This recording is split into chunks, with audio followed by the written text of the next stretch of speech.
à tous, je vais corriger les deux derniers exercices du devoir sur le mouvement.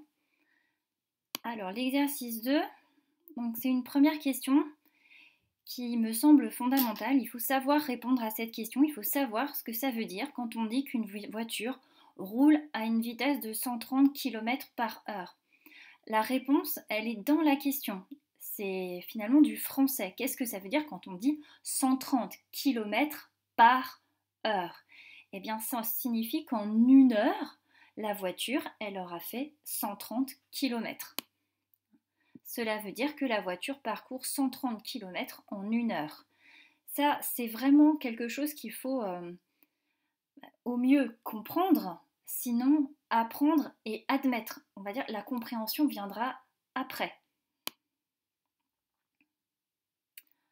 Alors, la deuxième question, on te dit Antoine est en cours de PS, il a fait un tour du stade de 400 mètres en 1 minute et 30 secondes. En complétant le tableau suivant, détermine la vitesse d'Antoine. Alors on va déterminer la vitesse d'Antoine en mètres par seconde. Vous savez, on veut savoir combien il va faire de mètres en 1 seconde. Alors, on nous dit durée du parcours en secondes. La durée du parcours, elle est donnée ici, c'est 1 minute et 30 secondes. On sait que 1 minute, il va falloir le convertir en secondes. 1 minute, c'est 60 secondes. Donc il a fait 60 secondes plus 30 secondes, ça fait 90 secondes. Et la distance qu'il a parcourue, il a fait un tour de stade qui fait 400 mètres. Alors qu'est-ce que je fais maintenant avec ce tableau-là, avec cette colonne-là? Je me rappelle, je veux sa vitesse en mètres par seconde.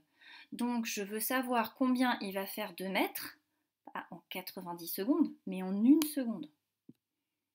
Et maintenant, c'est un tableau de proportionnalité. Alors pour trouver cette case-là, soit tu fais le produit en croix, donc 400 fois 1 divisé par 90.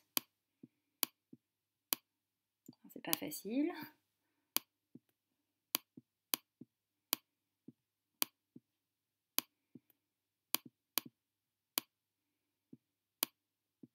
Et ça donne environ 4,4. Soit sinon, tu peux aussi faire comme un tableau de proportionnalité. Pour passer de 90 à 1, eh bien, tu as divisé la durée du parcours par 90.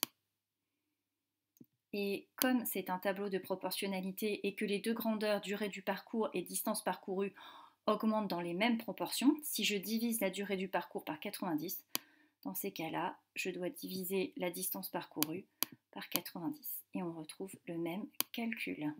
Donc on va bien diviser 400 par 90. Du coup, qu'est-ce que je sais? Je vois que Antoine, il parcourt 4,4 mètres en 1 seconde. Eh bien, il fait une vitesse de 4,4 mètres par seconde. On n'oublie pas les unités.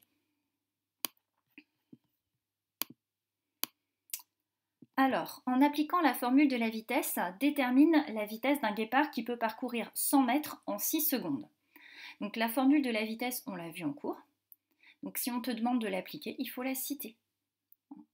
Donc la formule de la vitesse, c'est la distance parcourue divisée par le temps de parcours. Donc la vitesse, c'est bien la distance parcourue divisée par le temps de parcours. La distance parcourue, c'est 100 mètres que je divise par 6 secondes. Donc si je divise des mètres par des secondes, j'obtiens des mètres par seconde. Et j'obtiens environ 16,7 mètres par seconde. Et je n'ai pas terminé, je fais une phrase réponse, le guépard a une vitesse de 16,7 mètres par seconde. C'est comme ça que je mène un calcul. Je rappelle la formule avec les lettres, je fais l'application numérique, puis je fais une phrase réponse sans oublier les unités. Alors, dernier exercice. On te demande de remplir le tableau ci-dessous qui décrit le mouvement du motard. Alors, on a une chronophotographie d'un motard, donc c'est un exercice qu'on a déjà fait. Quelle est la trajectoire du motard? Si on prend, par exemple, le casque du motard, ce qu'on peut voir, je suis désolée, c'est pas top. Qu'est-ce que je peux voir? Je peux voir que ça fait une ligne droite. Donc la trajectoire, je vais écrire ligne droite. J'ai accepté le mot rectiligne.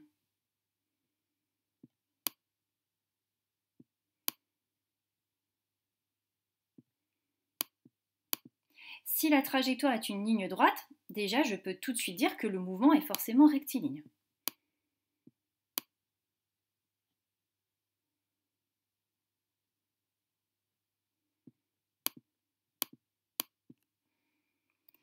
Maintenant, on me demande la variation de la vitesse. Qu'est-ce que je peux voir? Bien, je peux voir que la distance entre chaque photo successive de la chronophotographie augmente. Petite distance, plus grande distance, encore plus grande distance et une encore plus grande distance. Donc qu'est-ce que j'en conclus? Eh bien, j'en conclus qu'il va parcourir une distance de plus en plus importante pendant un même temps. Donc ça veut dire que la vitesse augmente. Alors je vais le mettre d'une autre couleur.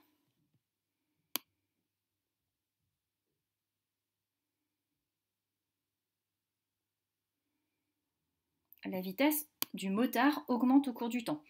L'erreur que j'ai vue, c'est on met que la vitesse accélère. C'est pas possible, puisque l'accélération, le fait d'accélérer, c'est le fait que la vitesse augmente au cours du temps.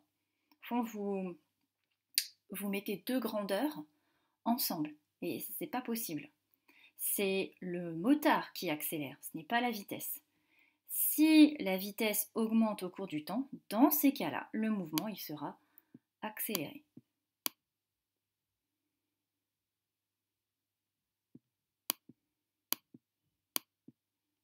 Et voilà. Et là, vous avez fini et c'est bien.